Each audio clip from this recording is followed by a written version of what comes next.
السلام عليكم.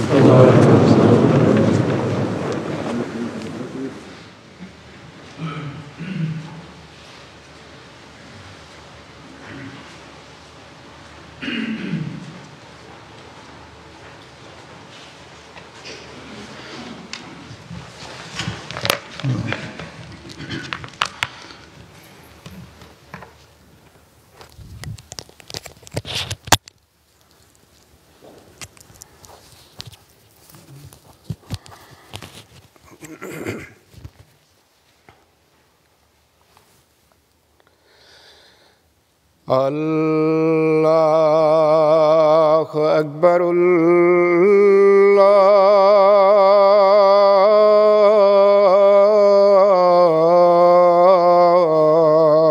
الله أكبر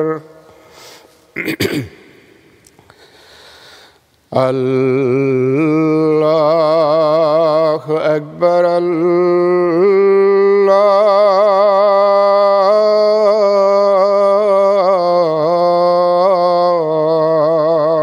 أكبر. أشهد أن لا إله إلا الله. أشهد أن لا إله إلا الله. أشهد أن محمدًا رسول الله.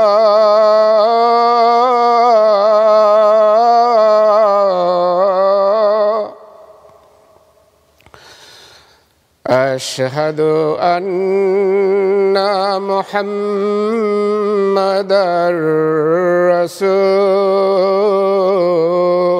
الله.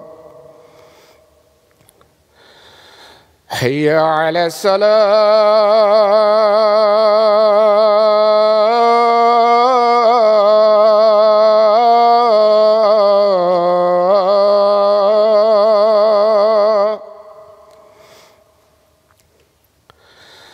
حي على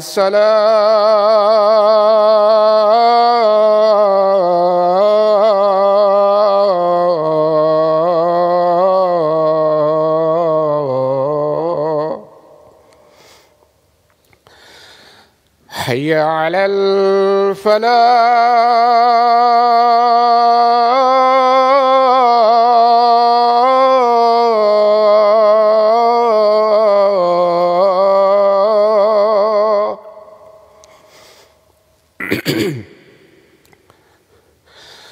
حي على الفلاح.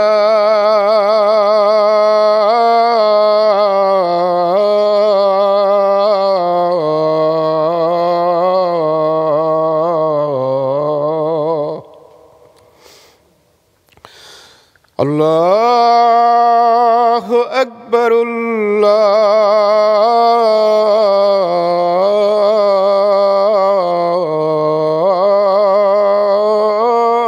الله أكبر.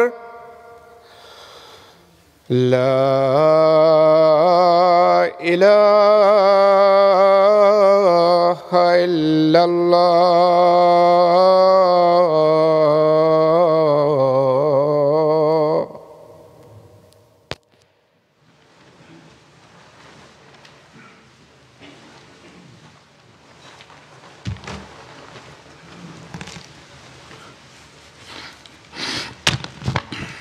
السلام عليكم ورحمة الله.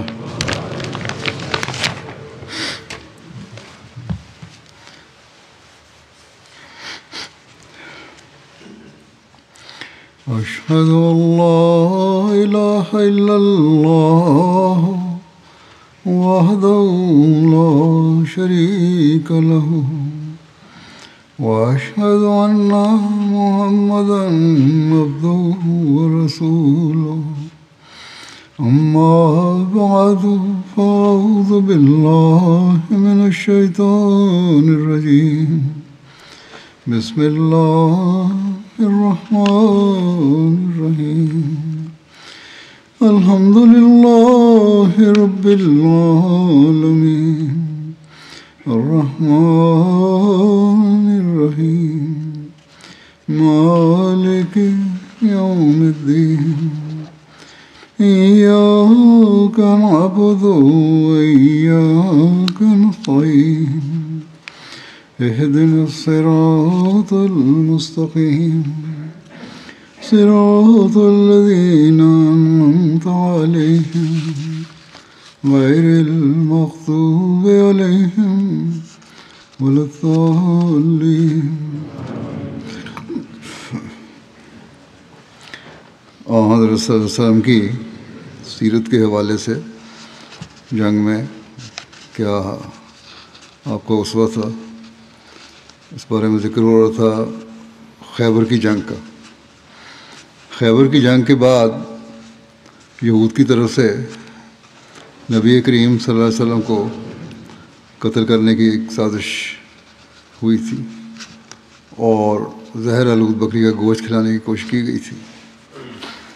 اس کی تفصیل یہ ہے کہ جب خیبر فتح ہو گیا اور اہل خیبر کے ساتھ معاہدہ ہو گیا، جس کی بنا پر یہ بری طرح شکست کھانے کے بعد ایک بار پھر نبی اکرم صلی اللہ علیہ وسلم کی رحمت و شفقت سے اس طرح فیض یاب ہوئے کہ نبی اکرم صلی اللہ علیہ وسلم نے نہ صرف یہ کہ ان کو معاف کر دیا بلکہ خیبر میں رہنے کی بھی اجازت دے دی. لوگ مطمئن ہو گئے. تو ایک روز یہود خیبر کی فوج کے سپہ سالار سلام بن مشکم کی بیوی زینب بن حارث نے حضرت صلی اللہ علیہ وسلم خدمت اقدس میں بھنی ہوئی بکری کا گوشت پیش کیا اور کہا کہ آپ کے لیے ہدیہ لائی ہیں. بعض جگہ یہ بھی ملتا ہے کہ اس سازش میں صرف یہ اکیلی عورت شامل نہ تھی بلکہ یہود کے کچھ اور لوگ بھی تھے. حضرت صلی اللہ علیہ وسلم کے حکم پر وہ ہدیہ لے کر آپ کے سامنے رکھ دیا گیا. وہاں کچھ صحابہ بھی موجود تھے جن میں حضرت بشر بن برا بھی تھے. حضرت صلی اللہ علیہ وسلم نے صحابہ سے فرمایا کہ قریب آ جاؤ. اس کے بعد آپ نے اس میں سے دستی کا گوشت اٹھایا اور اس میں سے تھوڑا سا ٹکڑا لیا. دوسرے لوگوں نے بھی لیا. رسول کریم صلی اللہ علیہ وسلم نے فرمایا اپنے ہاتھ روک لو کیونکہ یہ دستی کا گوشت بتا رہا ہے کہ یہ زہر آلود ہے. حضرت بشر بن برا جو موجود تھے وہاں کہتے ہیں کہ قسم ہے اس ذات کی جس نے آپ کی کوئی عزت و سربلندی عطا فرمائی، جو لقمہ میں نے کھایا اس میں مجھے کچھ محسوس ہوا تھا، مگر میں نے صرف اس لیے اس کو نہیں اگلا کہ آپ صلی اللہ علیہ وسلم کا کھانا خراب ہوگا. پھر جب آپ نے لقمہ اگل دیا تو مجھے اپنے سے زیادہ آپ کا خیال ہوا اور مجھے یہ خوشی ہوئی کہ آپ نے اس کو نگلا نہیں. حضرت بشر ابھی اپنی جگہ سے اٹھے نہ تھے کہ ان کی جسم کی رنگت تبدیل ہونی شروع ہو گئی اور پھر اس قدر بیمار پڑ گئے کہ خود سے کروٹ بھی نہیں بدل سکتے تھے، یہاں تک کہ قریباً 1 سال کے بعد ان کی وفات ہو گئی. جبکہ بعض نے کہا ہے کہ حضرت بشر بن برا اپنی جگہ سے اٹھنے ہی نہ پائے تھے کہ وفات ہو گئی. 2 روایتیں ہیں. رسول اللہ صلی اللہ علیہ وسلم نے عورت کو بلا بھیجا اور کہا کہ کیا تو نے اس بکری میں زہر ملایا تھا؟ اس نے کہا کہ آپ کو کس نے خبر دی؟ آپ نے فرمایا مجھے اس دستی کے گوشت نے خبر دی ہے جو میرے ہاتھ میں ہے. اس نے کہا ہاں میں نے زہر ملایا تھا. آپ نے فرمایا کہ تمہیں کس نے یہ کام کرنے کو کہا تھا؟ اس نے کہا کہ آپ نے میری قوم کے ساتھ جو کیا ہے وہ آپ پر مخفی نہیں ہے. میں نے یہ سوچا کہ اگر آپ بادشاہ ہیں تو ہم آپ سے نجات پا جائیں گے، اور اگر آپ نبی ہیں تو آپ کو خبر دے دی جائے گی. آپ نے اس عورت سے درگزر فرمایا، یعنی معاف کر دیا. آپ نے اس عورت سے کوئی بدلہ نہ لیا. ایک دوسری روایت میں یہ ہے کہ رسول اللہ صلی اللہ علیہ وسلم نے اس کو کہا کہ تجھے ایسا کرنے پر کس نے ابھارا ہے؟ اس نے کہا آپ نے میرے باپ اور میرے چچا اور خامند اور بھائی کو قتل کیا ہے. ایک روایت کے مطابق جب حضرت بشر بن برا نے وفات پائی تو رسول اللہ صلی اللہ علیہ وسلم نے حکم دیا کہ اس عورت کو قتل کر دو، تو اسے قتل کر دیا گیا۔ یہ بھی ایک روایت ہے۔ صحیح مسلم میں روایت ہے کہ اس عورت کو قتل نہیں کیا گیا۔ چنانچہ حضرت انس سے روایت ہے کہ ایک یہودی عورت رسول اللہ صلی اللہ علیہ وسلم کے پاس زہر ملا بکری کا گوشت لائی، آپ نے اس میں سے کچھ کھا لیا، پھر عورت کو آپ کے پاس لایا گیا، آپ نے اس عورت سے اس کے بارے میں پوچھا، اس عورت نے کہا میرا ارادہ آپ کو قتل کرنے کا تھا۔ آپ نے فرمایا یہ ہو نہیں سکتا تھا کہ اللہ تمہیں اس کی طاقت دے، یا فرمایا مجھ پر اللہ تعالیٰ تمہیں اس کی طاقت دے۔ راوی کہتے ہیں لوگوں نے کہا کیا ہم اسے قتل نہ کر دیں، اس عورت کو جس نے یہ ارادہ کیا؟ آپ نے فرمایا نہیں۔ راوی کہتے ہیں کہ میں اس کا اثر رسول اللہ صلی اللہ علیہ وسلم کے گلے میں محسوس کرتا تھا۔ علامہ نووی نے صحیح مسلم کی شرح میں لکھا ہے کہ حضرت جابر نے سے روایت ہے کہ حضرت صلی اللہ علیہ وسلم نے اسے قتل کروا دیا تھا، اور حضرت ابن عباس سے روایت ہے کہ حضرت صلی اللہ علیہ وسلم نے اس عورت کو حضرت بشر کے وارثوں کے سپرد کر دیا تھا جنہوں نے اسے قتل کر دیا۔ محدثین کا اس بات پر بھی اتفاق ہے کہ حضرت صلی اللہ علیہ وسلم نے اس کو قتل کروا دیا تھا۔ قاضی ایاز کے مطابق قتل کرنے اور نہ کرنے والی روایات کی اس طرح تطبیق کی جا سکتی ہے کہ پہلے حضرت صلی اللہ علیہ وسلم نے اسے قتل نہیں کیا تھا، مگر جب حضرت بشر کا انتقال ہو گیا تو حضرت صلی اللہ علیہ وسلم نے اس عورت کو حضرت بشر کے وارثوں کے سپرد کر دیا جنہوں نے اسے قصاص کے طور پر قتل کر دیا۔ لیکن غالب امکان یہی ہے کہ اس عورت کو معاف کر دیا گیا تھا، جیسا کہ مسلم کی حدیث سے واضح طور پر ثابت ہوتا ہے، اور حضرت مسلم موعود رضی اللہ عنہ کا بھی خیال تھا۔ مسلم موعود بیان فرماتے ہیں کہ ایک یہودی عورت نے صحابہ سے پوچھا کہ رسول کریم صلی اللہ علیہ وسلم کو جانور کے کسی سے گوشت زیادہ پسند ہے؟ صحابہ نے بتایا کہ آپ کو دستی کا گوشت زیادہ پسند ہے۔ اس پر اس نے بکرا ذبح کیا اور پتھروں پر اس کے کباب بنائے اور پھر اس گوشت میں زہر ملا دیا، خصوصاً بازوؤں میں، جس کے متعلق اسے بتایا گیا تھا کہ رسول کریم صلی اللہ علیہ وسلم یہاں کا گوشت زیادہ پسند کرتے ہیں۔ سورج ڈوبنے کے بعد جب رسول کریم صلی اللہ علیہ وسلم شام کی نماز پڑھ کر اپنے ڈیرے کی طرف واپس آ رہے تھے تو آپ نے دیکھا کہ آپ کے خیمے کے پاس ایک عورت بیٹھی ہے۔ آپ نے اسے پوچھا بی بی تمہارا کیا کام ہے یہاں؟ اس نے کہا اے ابو القاسم، میں آپ کے لیے ایک تحفہ لائی ہوں۔ رسول کریم صلی اللہ علیہ وسلم نے کسی ساتھی صحابی سے فرمایا جو چیز یہ دیتی ہے اس سے لے لو۔ اس کے بعد آپ کھانے کے لیے بیٹھے تو کھانے پر بھنا ہوا گوشت بھی رکھا گیا۔ رسول کریم صلی اللہ علیہ وسلم نے اس میں سے ایک لقمہ کھایا، اور آپ کے ایک صحابی بشیر بن البرا بن المعرور نے بھی لقمہ کھایا۔ صحابی کا نام یہاں صاف لگتا ہے، یہاں بشیر کے بجائے بشر ہونا چاہیے۔ اتنے میں باقی صحابہ نے بھی گوشت کھانے کے لیے ہاتھ بڑھایا تو آپ نے فرمایا مت کھاؤ، کیونکہ اس ہاتھ نے مجھے خبر دی ہے کہ گوشت میں زہر ملا ہوا ہے۔ اس کے یہ معنی نہیں کہ آپ کو اس بارے میں کوئی الہام ہوا تھا، بلکہ یہ عرب کا محاورہ ہے، اور اس کے معنی یہ ہے کہ اس گوشت کو چکھ کر مجھے معلوم ہوا ہے کہ اس میں زہر ملا ہوا ہے۔ چنانچہ قرآن کریم میں حضرت موسیٰ علیہ السلام کے زمانے کا واقعہ بیان کرتے ہوئے ایک دیوار کے متعلق آتا ہے کہ وہ گرنا چاہتی تھی، جس کے محض یہ معنی ہے کہ اس میں گرنے کے آثار پیدا ہو چکے تھے۔ بس اس جگہ پر بھی یہ مراد نہیں کہ آپ نے فرمایا وہ دست بولا، بلکہ یہ ہے کہ اس کا گوشت چکھنے پر مجھے معلوم ہوا ہے۔ چنانچہ اگلا فقرہ ان معنوں کی وضاحت کر دیتا ہے۔ اس پر بشر نے کہا کہ جس خدا نے آپ کو عزت دی ہے اس کی قسم کھا کر میں کہتا ہوں کہ مجھے بھی اس لقمے میں زہر معلوم ہوا ہے۔ میرا دل چاہتا تھا کہ میں اس کو پھینک دوں، لیکن میں نے سمجھا کہ اگر میں نے ایسا کیا تو شاید آپ کی طبیعت پر گراں نہ گزرے اور آپ کا کھانا خراب نہ ہو جائے۔ اور جب آپ نے وہ لقمہ نگلا تو میں نے بھی آپ کی تتبع میں نگل لیا۔ گو میرا دل یہ کہہ رہا تھا کہ چونکہ مجھے شبہ ہے کہ اس میں زہر ہے، اس لیے کاش رسول اللہ صلی اللہ علیہ وسلم یہ لقمہ نہ نکلیں۔ اور مسلم موعود نے نکلنے کا ذکر کیا ہے، لیکن دوسری روایات میں یہ ہے کہ نکلا نہیں تھا، نکال دیا تھا۔ بہرحال اس کے بعد آپ کہتے ہیں کہ اس کے بعد تھوڑی دیر کے بعد بشر کی طبیعت خراب ہو گئی اور بعض روایتوں میں تو یہ ہے کہ وہ وہیں خیبر میں فوت ہو گئے، اور بعض میں یہ ہے کہ اس کے بعد کچھ عرصہ بیمار رہے اور اس کے بعد فوت ہو گئے۔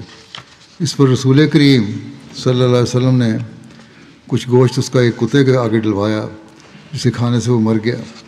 تب رسول اللہ صلی اللہ علیہ وسلم نے اس عورت کو بلایا اور فرمایا، تم نے اس بکری میں زہر ملایا ہے؟ اس نے کہا، آپ کو یہ کس نے بتایا ہے؟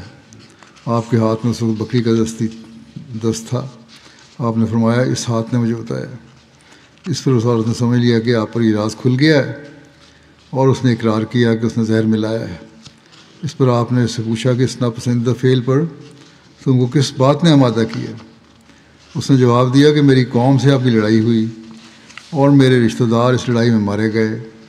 میرے دل میں یہ خیال آیا کہ میں ان کو زہر دے دوں۔ اگر ان کا کاروبار انسانی رہا، یعنی علیہ وسلم کا کاروبار انسانی کاروبار ہوگا، تو ہمیں ان سے نجات حاصل ہو جائے گی، اور اگر یہ واقعہ میں نبی ہوں گے تو خدا تعالیٰ ان کو خود بچا لے گا۔ رسول کریم صلی اللہ علیہ وسلم اس کی یہ بات سن کر اسے معاف فرما دیا، اور اس کی سزا جو یقیناً قتل تھی نہ تھی۔ یہ حضرت مسلم وہ تو خیال ہے۔ یہ بھی کہا جاتا ہے کہ علیہ وسلم کی وفات اس زہر کی وجہ سے ہوئی ہے۔ کیا یہ صحیح ہے؟ صحیح بخاری میں ہے، حضرت عائشہ بیان فرماتی ہیں کہ نبی کریم صلی اللہ علیہ وسلم مرض الموت میں فرماتے تھے کہ اے عائشہ، میں اس کھانے کی تکلیف جو خیبر میں نے کھایا تھا مجھے ہمیشہ محسوس ہوتی رہی، اور اب بھی اس زہر سے میں اپنی رگیں کٹتی ہوئی محسوس کر رہا ہوں۔ اس حدیث سے استنباط کرتے ہوئے بعض مسلمان مفسرین اور محدثین نے یہ کہا ہے کہ آپ صلی اللہ علیہ وسلم کی وفات گویا خیبر کے موقع پر کھائے جانے والے اسی زہریلے گوشت کی وجہ سے ہوئی، اور اس وفات کو اس وجہ سے شہادت سے تعبیر کیا جاتا ہے، اور کہا جاتا ہے کہ آپ صلی اللہ علیہ وسلم شہید اعظم تھے۔ حالانکہ آپ صلی اللہ علیہ وسلم کے لیے اس تکلف کی ضرورت نہیں، نبی تو اس مقام و مرتبہ کا حامل ہوتا ہے کہ وہ شہید بھی ہوتا ہے، صدیق بھی ہوتا ہے۔ بلکہ اگر غور سے دیکھا جائے تو ایسا کہنا دشمن کو ہنسی کا موقع دینے کے مترادف ہے۔ یہود نے تو اس لیے زہر دیا تھا کہ اگر یہ خدا کا سچا نبی ہوگا تو اس زہر سے بچ جائے گا، اور آپ صلی اللہ علیہ وسلم کے بچ جانے کی وجہ سے انہوں نے جان لیا کہ آپ واقعی خدا کے سچے نبی ہیں، اور ان کی نگاہ میں تو یہ ایک معجزہ قرار پایا۔ لیکن بعض سادہ لوگ ہیں کہ وہ اس زہر سے آپ صلی اللہ علیہ وسلم کی وفات کو تسلیم کرنے کو تیار بیٹھے ہیں۔ امر واقعہ یہ ہے کہ حضرت صلی اللہ علیہ وسلم کی وفات ہرگز اس زہر کی وجہ سے نہیں ہوئی تھی۔ یہ تو صرف ایک تکلیف کا اظہار تھا، اور ہر کوئی جانتا ہے کہ بعض اوقات کوئی جسمانی تکلیف یا زخم یا بیماری کبھی کسی خاص موقع پر یا خاص موسم میں کسی سبب سے باہر آ جاتی ہے۔ اگر اس کی تفصیل میں جائیں تو یہ بھی ملتا ہے کہ زہر ملا ہوا یہ گوشت آپ صلی اللہ علیہ وسلم منہ میں ڈال لیا تھا لیکن نگلا نہیں تھا، اور منہ میں جانے کی وجہ سے آپ کے حلق یا کوے پر زخم آ گیا تھا، اور کبھی کبھار کھانے کے دوران اس میں تکلیف محسوس فرماتے تھے، اور اسی تکلیف کا اظہار آپ صلی اللہ علیہ وسلم اپنی آخری بیماری میں فرمایا ہوگا۔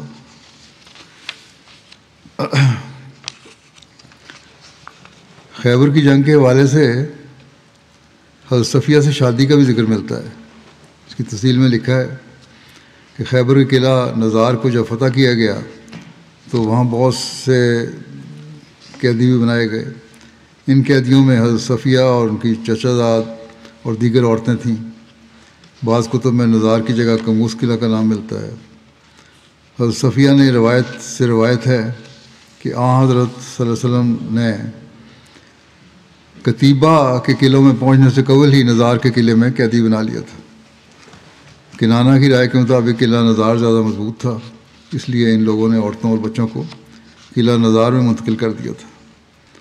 حضرت صفیہ کے حضرت صلی اللہ علیہ وسلم کے حصے میں آنے اور حضرت صلی اللہ علیہ وسلم کے ساتھ شادی کی تفصیلات یوں بیان ہوئی ہیں کہ خیبر میں جب قیدیوں کو اکٹھا کیا گیا تو حضرت دہیہ آئے اور کہا، یا رسول اللہ صلی اللہ علیہ وسلم، مجھے ان قیدیوں میں سے ایک لڑکی دیجیے۔ فرمایا، جاؤ ایک لڑکی لے لو۔ انہوں نے حوی بن اخطب کی بیٹی صفیہ کو لے لیا۔ اس پر ایک شخص نبی صلی اللہ علیہ وسلم کے پاس آیا اور کہا، اے اللہ کے نبی، آپ نے دیہا کو ہوئی کی بیٹی دے دی ہے جو بنی قریظہ اور بنو نذیر کی شہزادی ہے، وہ تو آپ کے علاوہ کسی کے لیے مناسب نہیں۔ فرمایا اسے اس کے ساتھ بلا لاؤ۔ وہ ان کو لے آیا۔ جب نبی صلی اللہ علیہ وسلم نے اسے دیکھا تو فرمایا ان قیدیوں میں سے اس کے سوا کوئی اور لڑکی تم لے لو۔ حضرت انس نے کہا کہ نبی صلی اللہ علیہ وسلم نے حضرت صفیہ کو آزاد کر دیا۔ مسند احمد بن حنبل کی روایت ہے کہ حضرت صلی اللہ علیہ وسلم نے حضرت صفیہ سے فرمایا کہ میں تمہیں آزاد کرتا ہوں، چاہو تو مجھ سے شادی کر لو اور چاہو تو اپنے قبیلہ کی طرف واپس چلی جاؤ، دو چوائس ہیں۔ جس پر انہوں نے آزادی اور نبی کریم صلی اللہ علیہ وسلم سے شادی کو پسند کیا۔ ایک دوسری روایت کے مطابق آپ صلی اللہ علیہ وسلم نے ان کو اسلام قبول کرنے کی دعوت دی تو انہوں نے اسلام قبول کر لیا۔ جب حضرت صلی اللہ علیہ وسلم نے حضرت دیہا کو فرمایا کہ کوئی اور لونڈی لے جاؤ تو ایک روایت کے مطابق آپ صلی اللہ علیہ وسلم نے انہیں حضرت صفیہ کی چچا زاد بہن یا کنانہ بن ربیع کی بہن عطا کی۔ بعض روایات کے مطابق آپ صلی اللہ علیہ وسلم نے حضرت دیہا کو 7 غلام یا لونڈیاں دیں اور حضرت صفیہ کو حضرت ام سلمہ کے پاس بھیج دیا۔ خیبر کے تمام معاملات سے فارغ ہو کر حضرت صلی اللہ علیہ وسلم خیبر سے روانہ ہوئے اور کوئی 6 میل کے فاصلے پر آپ صلی اللہ علیہ وسلم نے وہاں پڑاؤ کرنا چاہا تاکہ حضرت صفیہ سے شادی کی تکمیل ہو سکے، لیکن حضرت صفیہ کی خواہش پر آپ صلی اللہ علیہ وسلم نے سفر کو جاری رکھا اور خیبر سے قریباً 12 میل کے فاصلے پر صحابہ مقام پر پڑاؤ کیا۔ حضرت ام سلیم نے دلہن کو تیار کیا۔ حضرت صلی اللہ علیہ وسلم نے حضرت صفیہ سے پوچھا کہ پہلی جگہ پر پڑاؤ کرنے سے کیوں روک دیا تھا؟ تو اس کے جواب میں معلوم ہوتا ہے کہ حضرت صلی اللہ علیہ وسلم کے اخلاق فاضلہ نے کس قدر حضرت صفیہ کے دل کو صاف کر دیا تھا۔ یہودی سردار کی بیٹی اور ایک یہودی سردار کی بیوی جس کا باپ مسلمانوں کے ہاتھوں سے غزوہ خندق کے بعد قتل ہوا تھا، جس کا خامند بھی وہ کہ ابھی 2 ماہ قبل شادی ہوئی تھی، چند روز قبل مارا گیا تھا، جس کا چچا بھی مارا گیا اور بھی قریب رشتہ دار مارے گئے، وہ خود بیان کرتی ہیں کہ میرے دل میں آپ کے بارے میں شدید نفرت تھی، لیکن جب رسول اللہ صلی اللہ علیہ وسلم سے میں پہلی بار ملی تو بہت ہی محبت اور شفقت سے مجھے ملے اور بار بار مجھ سے عذر فرماتے رہے کہ اے صفیہ، تیرا باپ سارے عرب کو ہمارے خلاف تیار کر کے لے آیا تھا اور اس نے یہ کیا اور آخرکار ہمیں اپنے دفاع کے لیے خیبر آنا پڑا تاکہ اس کی سازشوں کے خلاف کارروائی کریں۔ حضرت صفیہ بیان کرتی ہیں کہ آپ صلی اللہ علیہ وسلم نے اتنی کثرت سے اور اتنی محبت سے یہ بات بار بار بیان کی کہ میرا دل آپ صلی اللہ علیہ وسلم کے بارے میں بالکل صاف ہو گیا اور میں پہلی مجلس سے ہی اٹھی ہوں تو حضرت صلی اللہ علیہ وسلم سے زیادہ مجھ کو کوئی محبوب نہ تھا۔ اور جب خیبر سے واپسی کا سفر شروع ہوا تو حضرت صلی اللہ علیہ وسلم کا ان سے حسن سلوک کا یہ عالم تھا کہ جب سفر کے لیے روانہ ہونے لگے تو آپ صلی اللہ علیہ وسلم نے سواری پر ان کے بیٹھنے کے لیے اپنی چادر کو طے کر کے وہاں رکھا، پھر اپنا گھٹنا زمین پر رکھا، اس پر حضرت صفیہ اپنا پاؤں رکھ کر اونٹ پر سوار ہوئیں۔ راستے میں جب حضرت صفیہ کو اونگ آتی اور سر ہودج سے ٹکرانے لگتا تو اپنے ہاتھ مبارک سے حضرت صفیہ کے سر کو تھامتے اور فرماتے کہ کہیں چوٹ نہ لگ جائے۔ چونکہ حضرت صفیہ ازواج مطہرات میں شامل ہو چکی تھیں، اس لیے خیبر سے واپسی پر رسول کریم صلی اللہ علیہ وسلم نے انہیں اپنے پیچھے اونٹ پر سوار کیا اور پردے کے لیے ان پر چادر ڈال دی، جس سے یہ واضح ہو کہ وہ آپ کی لونڈی نہیں بلکہ بیوی ہیں۔ بہرحال 6 میل پر نہ رکنے کی جو جواب دیا انہوں نے، اس کی تفصیل یوں بیان ہوتی ہے کہ آپ صلی اللہ علیہ وسلم کے اخلاق فاضلہ کا یہ اثر تھا کہ حضرت صفیہ کو دنیا جہان میں آپ صلی اللہ علیہ وسلم سے زیادہ اور کوئی محبوب نہ تھا۔ چنانچہ حضرت صفیہ نے آپ صلی اللہ علیہ وسلم کو جواب دیا کہ آپ خیبر کے بہت قریب پڑاؤ کرنا چاہتے تھے تو مجھے اپنی قوم سے خوف تھا کہ کہیں وہ آپ کو کوئی نقصان پہنچانے کی کوشش نہ کرے، اس لیے میں نے چاہا کہ آپ خیبر سے کچھ مزید دور نکل کر قیام فرمائیں۔ یہود کی سازشوں اور ان کے خطرناک ارادوں سے صحابہ بھی واقف تھے اور خیبر کی زینب نامی خاتون کے زہر ملے کھانے کے ذریعے آپ صلی اللہ علیہ وسلم کو قتل کرنے کی سازش کو بھی چند روز ہی گزرے تھے، اس لیے آپ کے جان نثار صحابہ اب کسی بھی لمحے آپ سے غافل نہیں رہنا چاہتے تھے۔ تو یہاں واقعہ بیان ہوتا ہے ابو ایوب کا، جنہوں نے رات کو پہرا دیا۔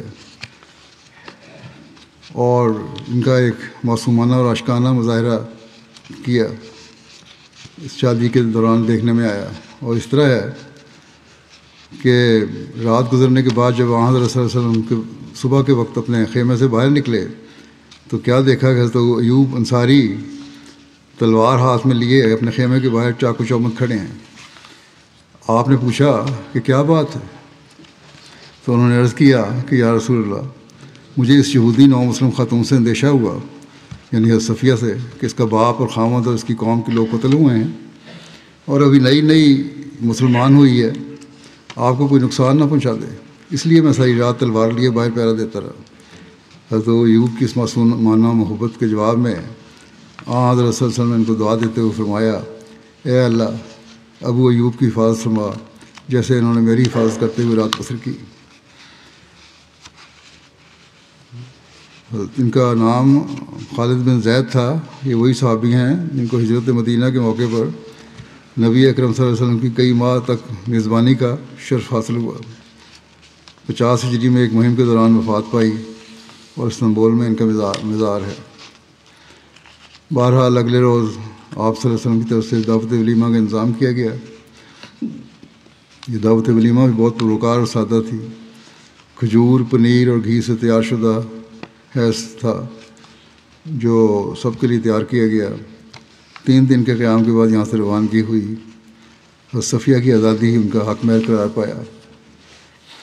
اور صفیہ کی ایک خواب کا بھی ذکر ملتا ہے جس کی صداقت بھی اس شادی سے واضح ہوتی ہے۔ چنانچہ روایت میں ہے کہ آپ صلی اللہ علیہ وسلم نے حضرت صفیہ کی آنکھ کے قریب نیل کا نشان دیکھا تو پوچھا کہ یہ چوٹ کا نشان کس وجہ سے ہے؟ تو انہوں نے بتایا کہ آپ کے خیبر آنے سے چند روز قبل یا بعض روایات کے مطابق خیبر کے محاصرہ کے دنوں میں نے ایک خواب دیکھا کہ چاند یثرب کی طرف سے آیا ہے اور میری جھولی میں گر گیا۔ میں نے یہ خواب اپنے شوہر کنانہ کو بتایا تو اس نے میرے چہرے پر ایک زوردار تھپڑ رسید کیا کہ تم یثرب کے اس بادشاہ یعنی محمد صلی اللہ علیہ وسلم سے شادی کے خواب دیکھ رہی ہے۔ بعض روایات کے مطابق یہ خواب بہت پرانا تھا اور اس کے والد ہوئی نے تھپڑ مارا تھا، لیکن زیادہ تر کتب میں یہی ہے کہ اس کے خامد نے تھپڑ مارا تھا اور یہی زیادہ قرینے قیاس ہے۔ صفیہ کا نام زینب تھا، لیکن مال غنیمت کی تقسیم ہونے سے قبل آپ صلی اللہ علیہ وسلم نے ان کو لے کر آزاد کر دیا تھا، اور اس وقت کے دستور کے مطابق مال غنیمت کی تقسیم سے قبل جو اموال سردار کے لیے ہو اس کو صفیہ یا اصفا کہا جاتا تھا۔ اس مناسبت سے ان کا نام صفیہ معروف ہو گیا۔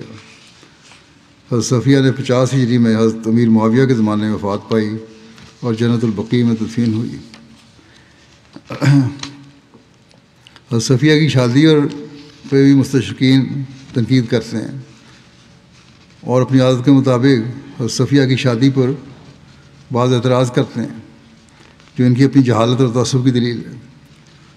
مثلا انسائکلوپیڈیا بریٹانیکا کے 9ویں ایڈیشن میں محمد نظم کے تحت لکھا ہے، جس کا ترجمہ یہ ہے کہ اس کا میاب مارکے کا آخری کارنامہ بادشاہ کی بیٹی سے محمد صلی اللہ علیہ وسلم کا عقد تھا۔ صفیہ کو ایسے شخص سے ذرا بھی کراہت نہ ہوئی، یہ مستشرق لکھ رہا ہے، کہ جو اس کے باپ ہوئی اور اس کے شوہر کنانہ کے قتل کا باعث تھا، بلکہ نہایت شان سے اس نے اپنے آپ کو نئے رنگ میں رنگ لیا۔ اس سے زیادہ قابل ستائش تو ایک دوسری یہودیہ زینب کا طرز عمل تھا، جس نے اپنی قوم کے قاتل کو زہر دینے کی کوشش کی اور اس جرم کی پاداش میں جان سے ہاتھ دھو بیٹھی۔ یہ کوشش ناکام رہی، لیکن کہا جاتا ہے کہ محمد صلی اللہ علیہ وسلم اپنی آخری عدالت میں بھی اس زہر کا اثر محسوس کرتے تھے۔ یعنی صفیہ پر تنقید کرتے ہوئے لکھتے ہیں، اس کا خامد اور باپ مارا گیا اور چاہیے تو یہ تھا کہ کچھ غیرت کا مظاہرہ کرتی اور اس کا بدلہ لیتی، لیکن انہوں نے اپنے مفاد کو ترجیح دیتے ہوئے محمد صلی اللہ علیہ وسلم سے شادی کر لی۔ اس کے بالمقابل دوسری یہودی عورت جس نے زہر دیا تھا اس کی تعریف کر رہا ہے کہ اس نے غیرت کا مظاہرہ کیا اور آپ صلی اللہ علیہ وسلم کو مارنے کی کوشش کی۔ ان مصنفین کی اسلام اور بانی اسلام حضرت محمد مصطفیٰ صلی اللہ علیہ وسلم سے بغض و عناد کی کوئی حد نہیں ہے۔ اتنا بھی نہیں سوچتے کہ ذرا سے بھی عقل سلیم رکھنے والا شخص ان کی تحریرات سے کیا نتیجہ نکل کر سکتا ہے؟ تعصب کا زہر ہے جو ان کی تحریرات سے خود بخود یہاں ہوتا چلا جاتا ہے. انصاف سے کام نہیں لیتے. خیبر کے یہود کا حضرت صلی اللہ علیہ وسلم سے زبردست مقابلہ ہوا، پھر بری طرح شکست کھائی انہوں نے. اس کے بعد ان سے کیا سلوک ہونا چاہیے تھا؟ یہ جنگی قاعدہ چاہے اس زمانے کا ہو یا آج کل کی مہذب دنیا کا، اگر ان سب کو تحت ایک بھی کر دیا جاتا تو یہ جائز تھا.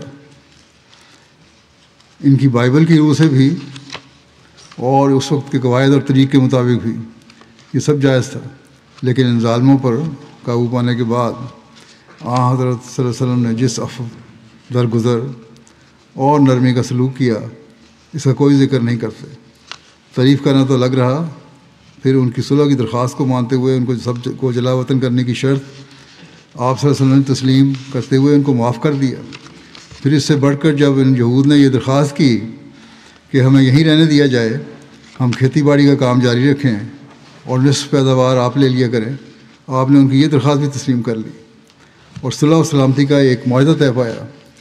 لیکن ابھی اس معاہدے کی سیاہی بھی خوش نہیں ہوئی تھی کہ ان لوگوں نے سازش کر کے ایک عورت کے ذریعے سے آپ کو زہر دلوانے کی کوشش کی، اور اس عورت نے جرم تسلیم بھی کر لیا. جیسا کہ بتایا، آج کی مہذب دنیا کے مہذب لوگ جو تعلیم یافتہ کہلاتے ہیں وہ ایسی بدعہد عورت کو ایک قومی ہیرو کے طور پر پیش کر رہے ہیں. اور جس عورت نے حق و صداقت کو پا کر آپ صلی اللہ علیہ وسلم کے اخلاق فاضلہ کا خود مشاہدہ کر کے سچائی کو قبول کر لیا، اور باوجود آزادی کے پروانے کے آپ نے فرمایا تھا آزاد ہے تم، اس بات کو ترجیح دی کہ آپ کے ساتھ رہے، اس پہ تنقید کرتے ہیں.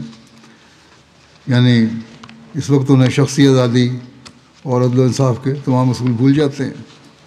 پھر اسی طرح بعض دوسرے معترضین اعتراض کرتے ہیں اور بدنما انداز میں اعتراض کرتے ہیں کہ جب آپ صلی اللہ علیہ وسلم نے حضرت صفیہ کے حسن کی تعریف سنی تو حضرت دیہ سے انہیں واپس مانگ لیا اور خود ان سے شادی کر لی وغیرہ. اصل میں یہ اعتراض تو اپنی ذہنی پستی کی وجہ سے یہ لوگ کرتے ہیں، اور دوسرے حضرت صلی اللہ علیہ وسلم کی حقیقی سوانح اور سیرت کو نہ سمجھ کی وجہ سے یہ پیدا ہوتے ہیں. ان لوگوں کے دل تعصب سے بھرے ہوئے ہیں. اگر یہ لوگ انصاف کی نظر سے اور پاک دل سے دیکھیں تو ایسی سوچ نہ رکھیں. آپ صلی اللہ علیہ وسلم کی گزری ہوئی زندگی پر نظر ڈالی جائے، جس کی طرف قرآن کریم بھی بڑی خوبصورت انداز میں توجہ دلاتا ہے کہ فقط لبستو فیکم عمرم من قبلہ افلا تعقلون. پس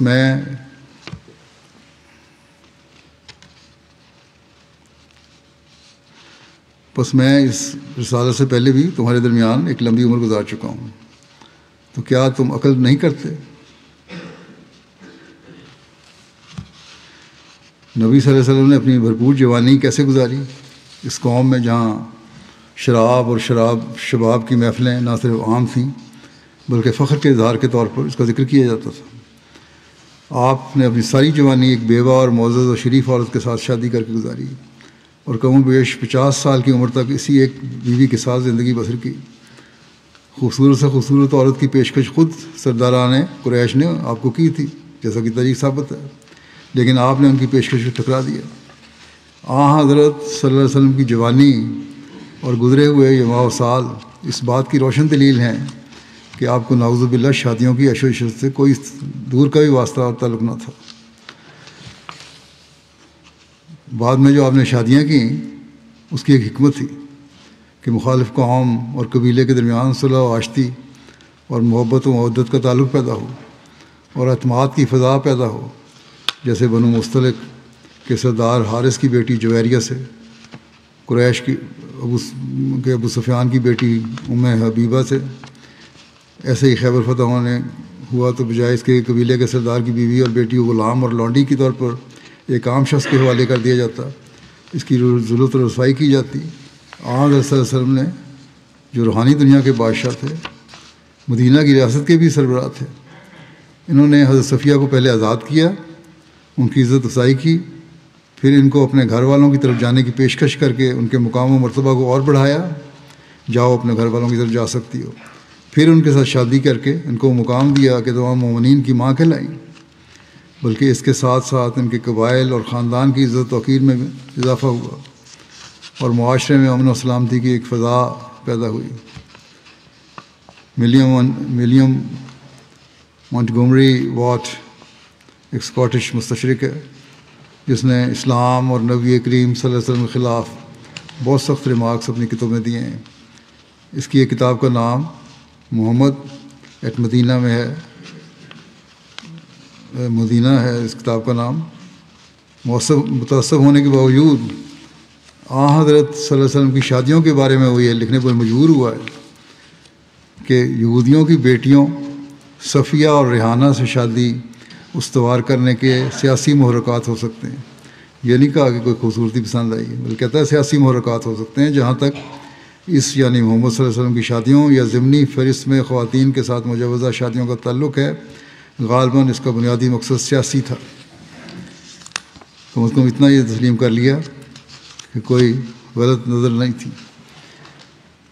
خلیفہ مسیح اول ایک مشہور مستشرق ولیم میور کہ حضرت صفیہ کی شادی پر اس طرح کے اعتراض کے جواب میں فرماتے ہیں کہ مسٹر میور نے اعتراض کیا مگر وہ جانتا نہ تھا کہ ملک عرب میں دستور تھا کہ مفتوحہ ملک کے سردار کی بیٹی یا بیوی سے ملک میں امن و امان قائم کرنے اور اس ملک کے مقتدر لوگوں سے محبت پیدا کرنے کے لیے شادیاں کیا کرتے تھے۔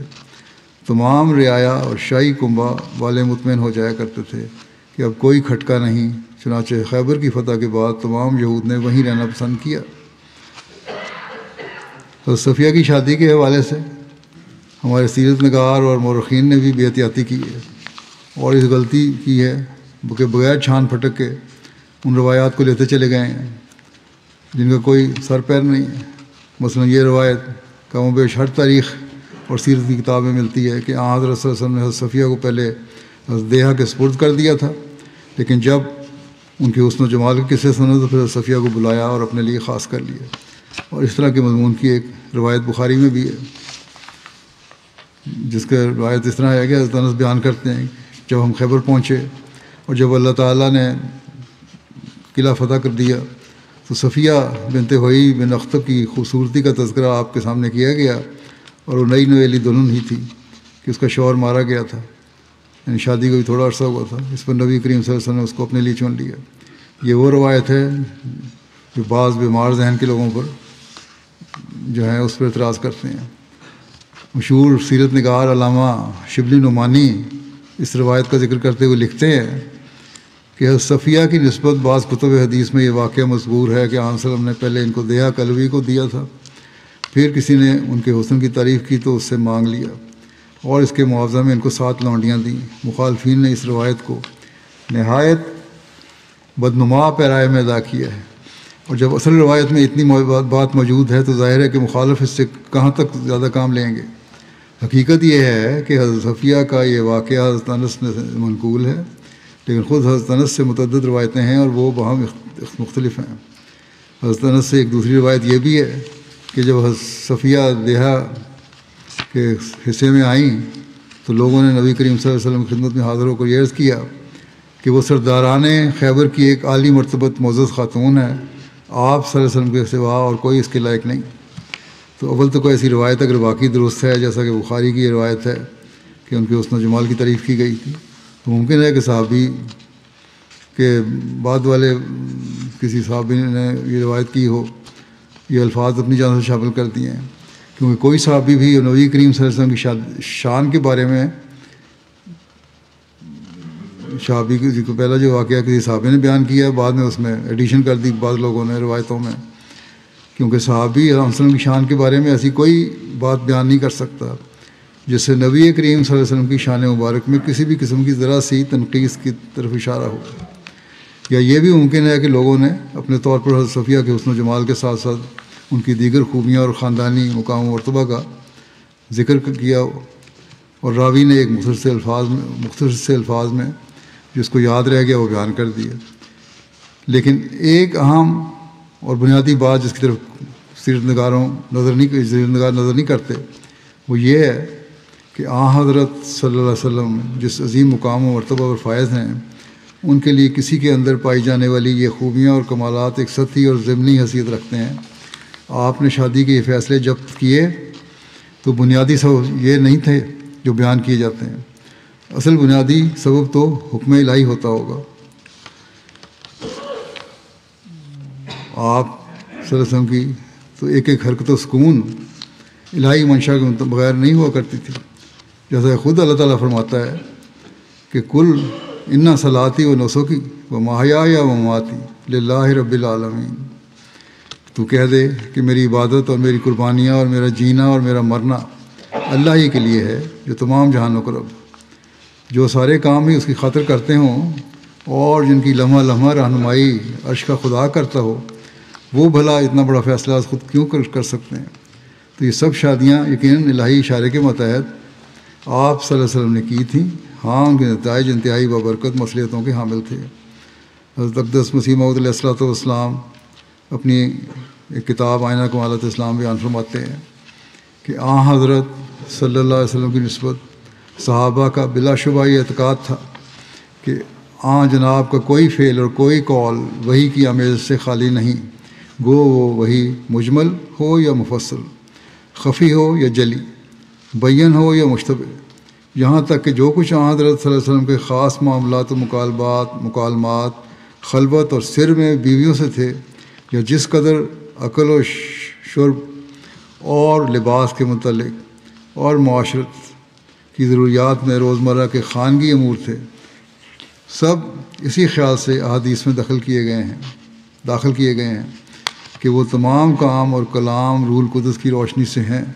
چنانچہ ابو داؤد وغیرہ میں یہ حدیث موجود ہے، اور امام احمد بن بچند وسائط یعنی کچھ واسطوں سے عبداللہ ابن عمر سے روایت کرتے ہیں کہ عبداللہ نے کہا کہ میں جو کچھ حضرت صلی اللہ علیہ وسلم سے سنتا تھا لکھ لیتا تھا تا میں ان کو حفظ کر لوں، بس بعض نے مجھ کو منع کیا کہ ایسا مت کر، کیونکہ رسول اللہ صلی اللہ علیہ وسلم بشر ہیں اور کبھی غضب سے بھی کلام کرتے ہیں۔ تو میں یہ بات سن کر لکھنے سے دشکش ہو گیا اور اس بات کا رسول اللہ صلی اللہ علیہ وسلم کے پاس ذکر کیا۔ حضرت فرماتے ہیں تو آپ صلی اللہ علیہ وسلم نے فرمایا کہ اس ذات کی مجھ کو قسم ہے جس کے ہاتھ میں میری جان ہے کہ جو مجھ سے صادر ہوتا ہے خواہ قول ہو یا فعل، وہ سب خدا تعالیٰ کی طرف سے ہے۔ اگر یہ کہا جائے کہ انہیں حدیث کی کتابوں میں بعض امور میں حضرت صلی اللہ علیہ وسلم کی اجتہادی غلطی کا بھی ذکر ہے، اگر کل قول و فعل حضرت صلی اللہ علیہ وسلم کا وہی سے تھا تو پھر وہ غلطی کیوں ہوئی؟ گو حضرت صلی اللہ علیہ وسلم اس پر قائم نہیں رکھے گئے۔ فرماتے ہیں کہ اس کا جواب یہ ہے کہ وہ اجتہادی غلطی بھی وحی کی روشنی سے دور نہیں ہوتی، اور حضرت صلی اللہ علیہ وسلم خدا تعالیٰ کے قبضے سے ایک دم جدا نہیں ہوتے تھے۔ بس اس اجتہادی غلطی کی ایسی ہی مثل ہے جیسے حضرت صلی اللہ علیہ وسلم کو نماز میں چند دفعہ صاحب واقعہ ہوا تا اس سے دین کے مسائل پیدا ہوں، سو اسی طرح بعض اوقات اجتہادی غلطی ہوئی تا اس سے بھی تکمیل دین ہو، اور بعض باریک مسائل اس کے ذریعے سے پیدا ہوں، اور وہ صاحب بشریت بھی تمام لوگوں کی طرح صاحب نہ تھا، بلکہ دراصل ہم رنگ وہی تھا، کیونکہ خدا تعالیٰ کی طرف سے ایک خاص تصرف تھا جو نبی کے وجود پر حاوی ہو کر اس کو کبھی ایسی طرف مائل کر دیتا جس میں خدا تعالیٰ کے بہت مصالح تھے۔ سو ہم اس اجتہادی غلطی کو بھی وہی سے علیحدہ نہیں سمجھتے، کیونکہ وہ ایک معمولی بات نہ تھی، بلکہ خدا تعالیٰ اس وقت اپنے نبی کو اپنے قبضے میں لے کر مصالح عام کے لیے ایک نور کو صاحب کی صورت میں یا غلط اجتہاد کے پیرائے میں ظاہر کر دیتا تھا، اور پھر ساتھ ہی وہی اپنے جوش میں آ جاتی تھی، جیسے ایک چلنے والی نہر کا ایک مصلحت کے لیے پانی روک دیں اور پھر چھوڑ دیں۔ بس اس جگہ کوئی عقل مند نہیں کہہ سکتا کہ نہر سے پانی خشک ہو گیا یا اس میں سے اٹھا لیا گیا۔ یہی حال انبیاء کی اجتہادی غلطی کا ہے کہ روح القدس تو کبھی ان سے علیحدہ نہیں ہوتا، مگر بعض اوقات خدا تعالیٰ بعض مسالے کے لیے انبیاء کے فہم اور ادراک کو اپنے قبضے میں لے لیتا ہے تب کوئی قول یا فعل صحو یا غلطی کی شکل پر ان سے صادر ہوتا ہے، اور وہ حکمت جو ارادتاً کی گئی ہے ظاہر ہو جاتی ہے۔ تب پھر وحی کا دریا زور سے چلنے لگتا ہے اور غلطی کو درمیان سے اٹھا دیا جاتا ہے، گویا اس کا کبھی وجود نہیں تھا۔ حضرت مسیح ایک انجیر کی طرف مثال دیتے ہیں حضرت مسیح کی، کہ حضرت مسیح ایک انجیر کی طرف دوڑے گئے تو اس کا پھل کھائیں، اور روح القدس ساتھ ہی تھا، مگر روح القدس نے یہ اطلاع نہ دی کہ اس وقت انجیر پر کوئی پھل نہیں۔ بائیں ہمہ یہ تب لوگ جانتے ہیں کہ شاذ و نادر معدوم کے حکم میں ہوتا ہے، پس اگر کوئی کبھی کبھار کوئی چیز ہونی ہو تو یہ نہ ہونے کی طرح ہے۔ بس جس حالت میں ہمارے سید و مولا محمد مصطفیٰ صلی اللہ علیہ وسلم کے 10 لاکھ کے قریب قول و فعل میں سراسر خدائی کا ہی جلوہ نظر آتا ہے، اور ہر بات میں، حرکات میں، سکنات میں، اقوال میں، افعال میں روح القدس کے چمکتے ہوئے انوار نظر آتے ہیں، تو پھر اگر یہ ایک آدھ بات میں بشریت کی بھی بو آوے تو اس سے کیا نقصان؟ بلکہ ضرور تھا کہ بشریت کے تحقق کے لیے کبھی کبھی ایسا بھی ہو جاتا تا لوگ شرک کی بلا میں مبتلا نہ ہو جائیں۔ بس کسی حدیث یا تاریخ و سیرت کی کتاب میں حضرت صلی اللہ علیہ وسلم کی سیرت و سوانح کے متعلق کوئی بھی روایت بیان ہو تو مذکورہ والا قرآنی آیت جو میں نے پڑھی ہے کہ اللہ تعالیٰ کی خاطر آپ کا سب کچھ تھا، اور ان کی روشنی میں اور حضرت اقدس مسیح علیہ السلام کی تحریرات کی روشنی میں ان چیزوں کو دیکھنا چاہیے اور پرکھنا چاہیے، نہ کہ الزام لگا دیے جائیں اور ہر ایک مستشرق کی بات مان لیجیے اور سمجھا جائے کہ ہم لاجواب ہو گئے ہیں۔ یہ ہے حضرت صلی اللہ علیہ وسلم کے تقدس کو قائم رکھنے کا اصل کام، نہ کہ صرف نعرے لگا دینا۔ 2 دن بعد انشاءاللہ رمضان بھی شروع ہو رہا ہے، اللہ تعالیٰ اس سے بھرپور فائدہ اور مقبول روزوں کی اور دعاؤں کی توفیق اللہ تعالیٰ ہر ایک کو عطا فرمائے۔ اس کی دعا بھی کریں اور کوشش بھی کریں۔ جنازہ غائبی میں پڑھاؤں گا ابھی، چودھری محمد انور ریاض صاحب کربا کا ہے، جو چودھری محمد اسلام صاحب مرحوم کے بیٹے تھے۔ گزشتہ دنوں ان کی وفات ہوئی ہے، انا للہ و انا الیہ راجعون۔ مرحوم موسی تھے، ان کے بیٹے ناصر محمود طاہر مشنری انچارج ہیں کینیا کے، اور ملک سے باہر ہونے کی وجہ سے اپنے والد کے جنازے میں شامل نہیں ہو سکے تھے۔ مرحوم کے باقی تمام بچے بھی کسی نہ کسی رنگ میں جماعت کی خدمت کی توفیق پا رہے ہیں۔ ناصر محمود صاحب لکھتے ہیں کہ آپ کے خاندان میں احمدیت آپ کے دادا حضرت چودھری غلام محمد جٹ صاحب رضی اللہ عنہ کے ذریعے سے آئی تھی، جنہوں نے قادیان جا کر حضرت مسیح علیہ السلام کے ہاتھ پر بیعت کی۔ آپ اپنے گاؤں کے اولین احمدیوں میں سے تھے۔ 1996 میں آپ کو ان کے والد کو ایک کیس میں تقریباً 1 ماہ اسیر رائے مولا رہنے کا بھی کی سعادت ملی۔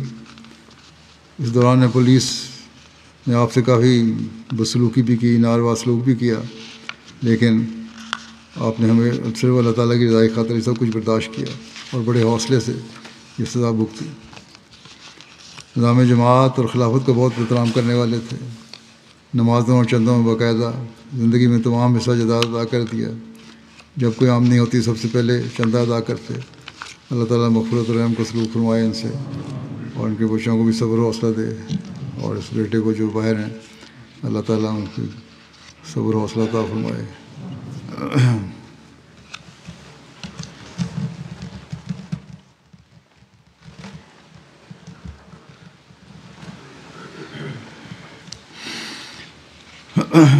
الحمد للہ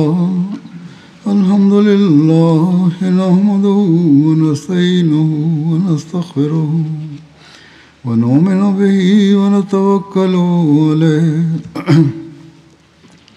ونعوذ باللہ من شرور انفسنا ومن سیئات اعمالنا من يهده الله فلا مضل له ومن يضلل فلا هادي له ونشهد أن لا إله إلا الله ونشهد أن محمدا عبده ورسوله عباد الله رحمكم الله إن الله يأمر بالعدل والإحسان وإيتاء ذي القربى وينهى عن الفحشاء والمنكر والبغي يعظكم لعلكم تذكرون اذكروا الله يذكركم وادعوه يستجب لكم ولذكر الله أكبر.